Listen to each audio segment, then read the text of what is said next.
Hi, I'm Chuck Gibson, your host for Loveland Beacon Talks. Today our featured guest is a 15-year-old Loveland High School student. As he completes his freshman year, he also is nearing the halfway point in his second season of racing in the USF Pro Championship Series of IndyCar racing.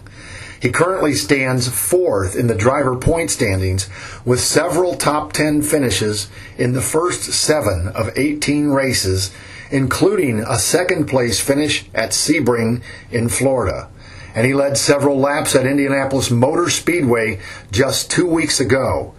His strong performances on the track have helped his race team, J. Howard Racing, to the #1 team rank after 7 rounds of USF Pro Championship racing. As the school year comes to a close, he'll be back in Indianapolis on the track at Lucas Oil Indianapolis Raceway Park, racing to claim victory in the USF Pro Championship IndyCar Racing Series. It is my pleasure to welcome Loveland's own IndyCar racer, Evagoras Papasavvas. So Evagoras, thank you so much for joining us here on Loveland Beacon today. And folks, it's Evagoras Papasavvas, USF 2000 on the road to Indy racing. Now it's called USF Pro Championships. They did a whole rebrand of everything. That's why Indy Pro is now USF Pro 2000. Perfect. Whole rebrand. So USF Pro Championships is the series. Okay. USF 2000 stays the same, but it's now USF Pro 2000 instead of Indy Pro 2000. Well, I'll make note of that and get it clear, because I knew it used to be, I guess, USF 2000 and still Championship Series racing. Yeah. But 15 years old in December, and technically in your second season, even though your first season was cut, in half. So half. But the bottom line is second season racing in IndyCar style. Tell me a little bit about what's going on so far this season. I mean, you've had some great successes already, so tell us a little bit about that. Yeah, it's been pretty good. When we did a lot of preseason testing. I think in December we did, January, February, and then we did twice in February. So a lot of preseason testing, and we've all showed really good pace. I have, and my teammate has. All of my teammates have. And so going into the first race, I wasn't too nervous about how the results would be, because we had the first practice session, and it's on a street course, the first race. Okay. So I really like street course racing. I just think it's because it's different. That's more turns, right? Street course. Yeah, and it's most of the time they're more turns and they're tighter corners, because you're using the actual roads of a downtown area. And I like it because it's different, and you need to be quick to adapt to those tracks, because they change all the time. Yeah. It's not just a normal track. So I really like those, and we did pretty good in the first race. I was second, and then right behind my teammate Lockie Hughes. So it was a 1-2 for the team, which was really good. And then the second. So Lockie took first place. Yes. That first race this year, and that was your first podium, because you were second. Was. Yeah. And I'm going to interrupt as you continue that story, but I'm going to say, what was that like to feel that first chance to be on the podium? What was that like for you? Yeah, it was really good, because then at that point I got the confidence that I'll be competing at the front the rest of the year, and I have that pace to be at the front. So it's really good, and to get second place, it's just one step behind first. So we know that I'm really close to getting there. It's only a matter of time till I get the first place. Yeah. That has to feel really good. Mm-hmm. Yeah. Well, and then for you, not only just that personal success.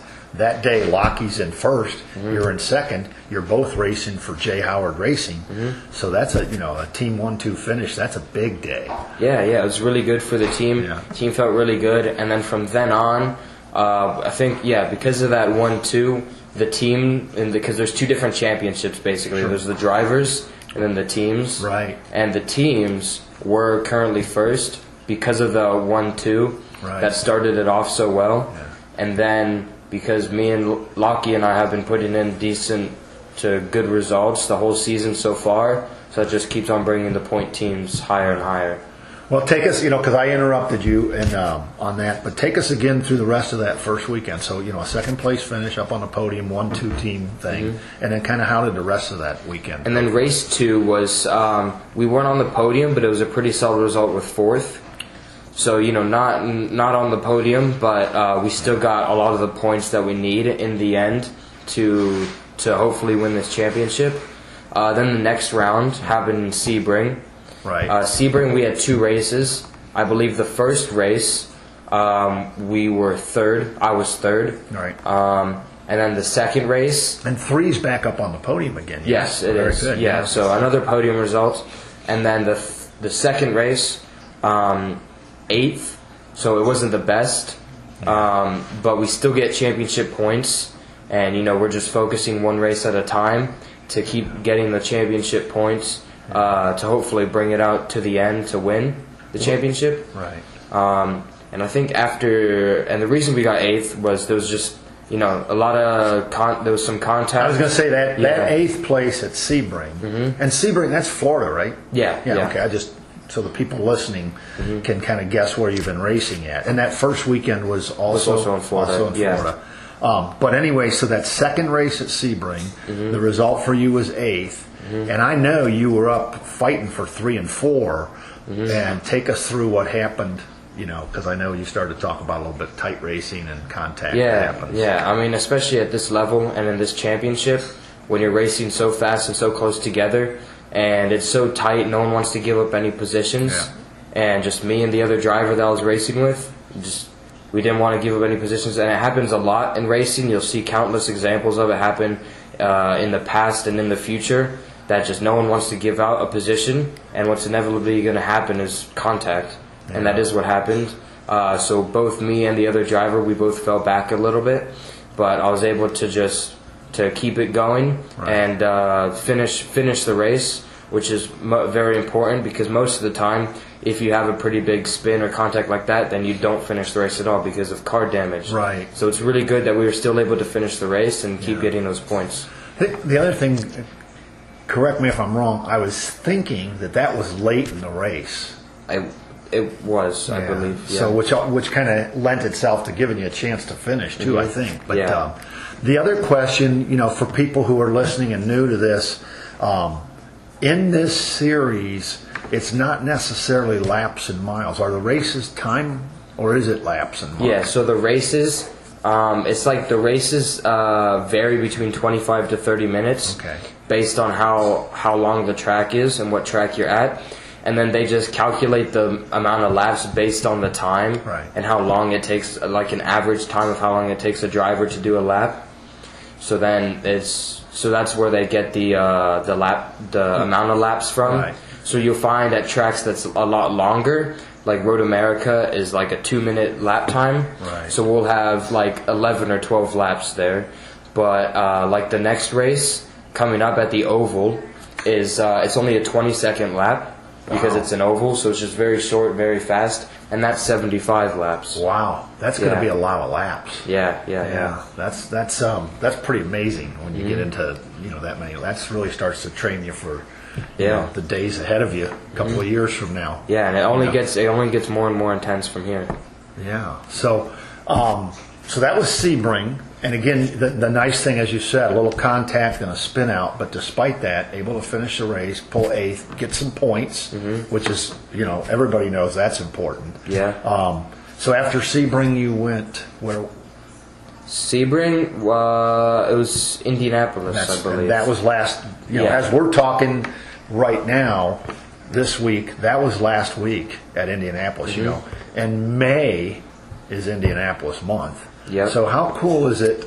Tell people. I mean, at 15 years old, to be racing on Indianapolis Motor Speedway in the month of May.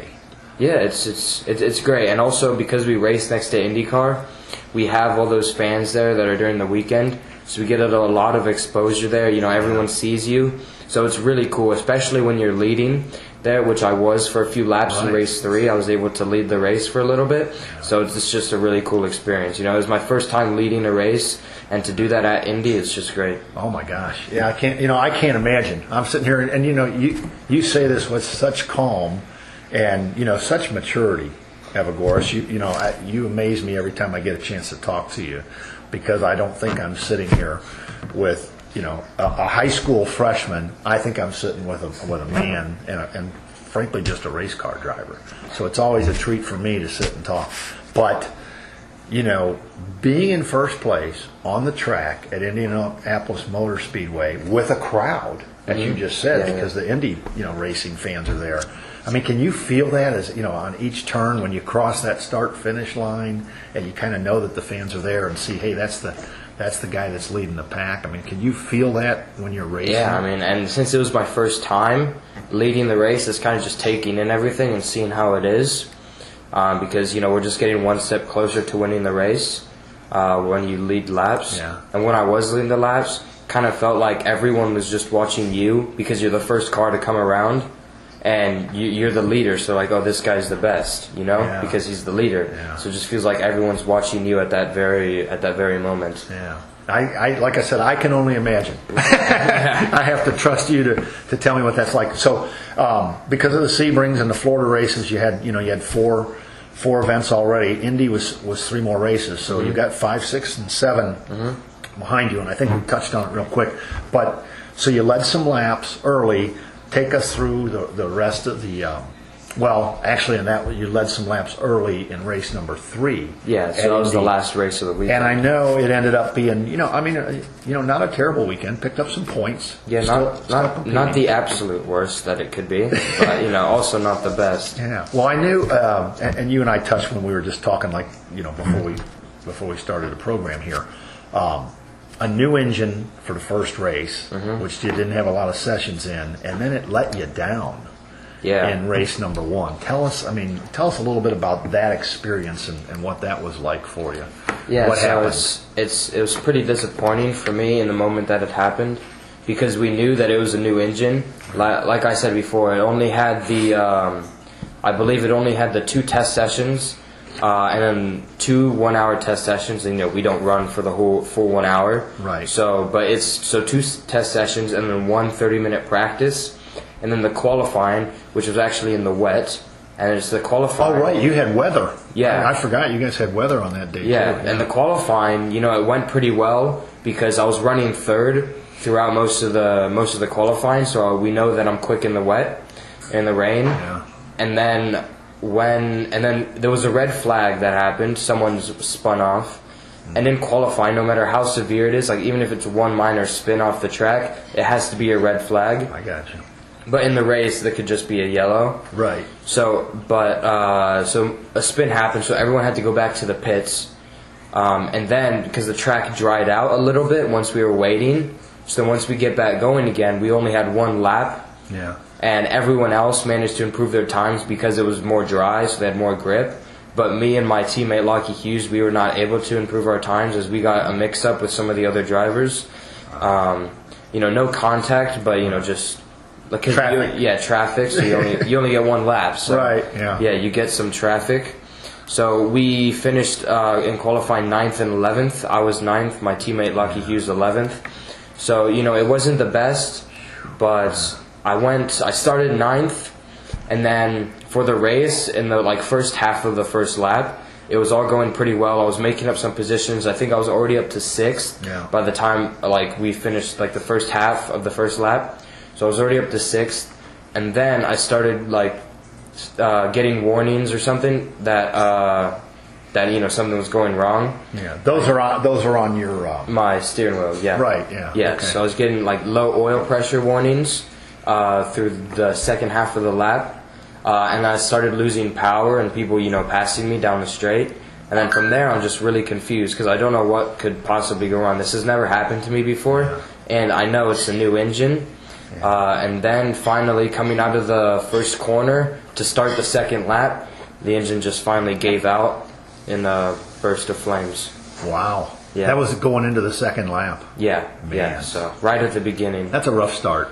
Yeah, and once that happens, it's never really looking the best for the rest of the weekend. But yeah. Well, and which brings me to what was good though is you raced the second race and you raced the third race. So events, for this season, round 6 and round 7, you're back on the track. You lost an engine in round 5. Yeah. And you're back in the track racing on round 6. So. Yeah, I just have to be, thankful that I was able to get back onto the track. Yeah. That I was able to get a new engine for race 2 and 3. And because of the engine failure in race 1, I started like 19th, so second to last for race 2. And, my goal there was just to pass as many cars as I could to get myself up to the front. Yeah. And I passed, I think, like 12 cars. So I got up into 7th, finished the race 7th. So that's good. And then also I had the 3rd fastest lap of that race. I was going to say I saw some of the results posted, and your fast lap was a pretty darn quick lap. Yeah, 3rd fastest lap. That's nice. So that meant that I started 3rd for race 3. Very good. And that's how I was able to get up to the lead with the time we got into turn 1. Very good. But so ultimately, second race at Indy. You started 19th. Where did you end? I think you did 7th. Okay, 7th. Yeah. I knew it was again top 10 finish. Yeah. Outstanding.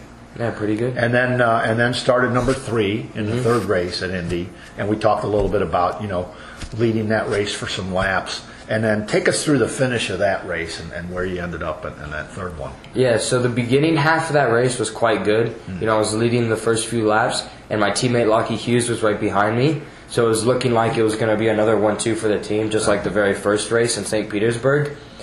But we had some crashes of other drivers to bring out some yellow flags. So, and then all that it wasn't very fortunate for me, but it just kind of slowly shuffled me back and back throughout the race. Yeah. So with only a few laps left, I was 9th. Wow. So it shuffled me back quite a bit. And then I was able to fight my way back up a few more positions to finish 6th before the end of the checkered flag. So, yeah, I went from, with only a few, 2-3 laps left maybe, went from 9th to 6th. Nice. Try my best to get some more positions. Well, it's like, what is happening, in terms of you, it's just getting more and more experience. As you said at the start of this, it's only going to get more intense. From here on out. Yeah.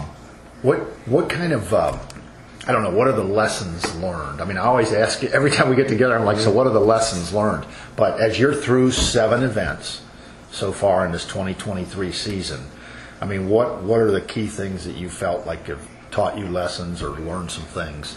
I think one of them you've already mentioned, which is that you can run up there in first place. Yeah. And that you're certainly competing for that points championship. And you've got a great team that's competing, that's right there in the lead right now. So, aside from those, what are the lessons about the challenges of, getting shuffled back and then fighting for position? Because it seems like you're doing well and being able to move back up.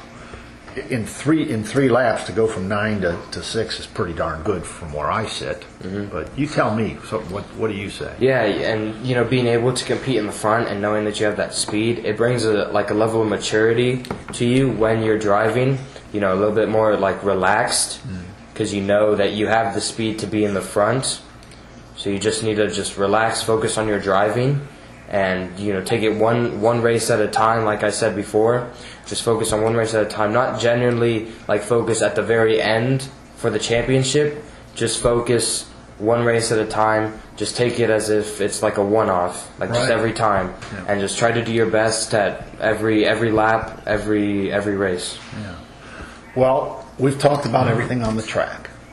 Let's talk a little bit, because I know even today when we finish up, so I got to let you get to work because you going to, for training. Tell me a little bit about the training that goes on beyond in the car and on the track. What are some of the things that you do as a driver?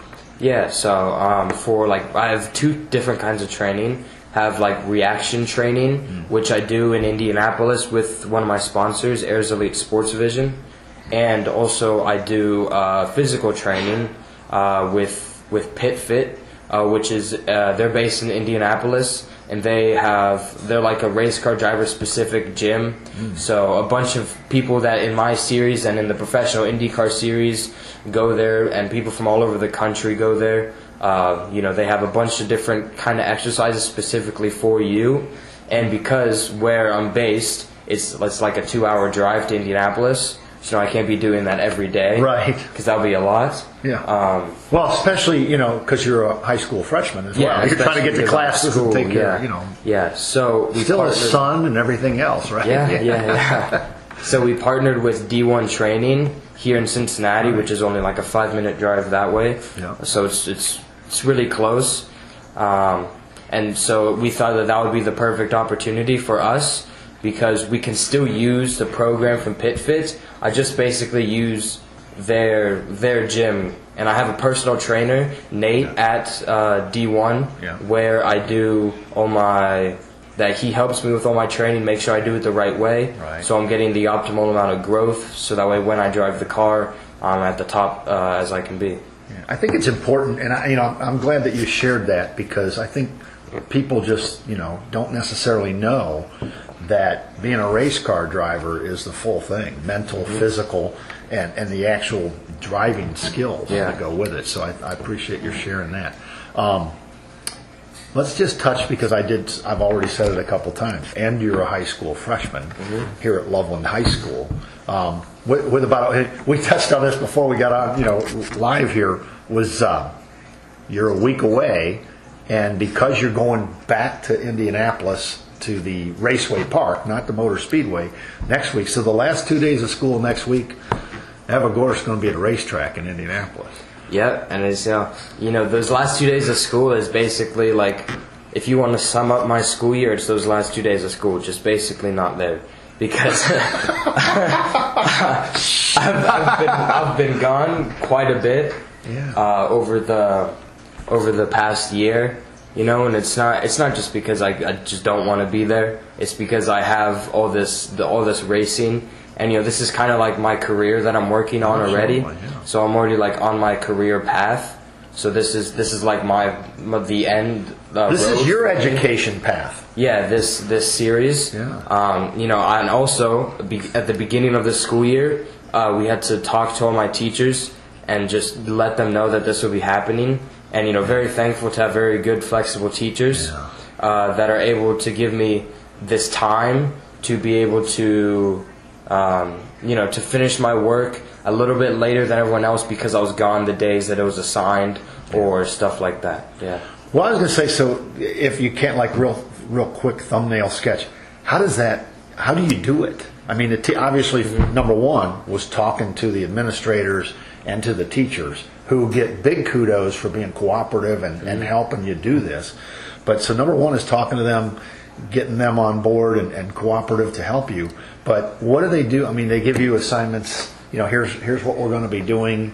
And as you just said, some of it they say, here's a little extra time for you because you're, not going to be there that day. But tell me real quick in your own words, how does that happen? And I think it's quite good, the timing of this, because most of the work that we're doing is online. I gotcha. So, and that has to do, with COVID, everything was online, and I think part of our assignments are still online more than they used to be before COVID. So I think it's good that most of it is online, because I can just take my computer, my school bag to the races, and after the race day or something, when I'm sitting in the hotel room, I can just do some work, a few assignments here and there.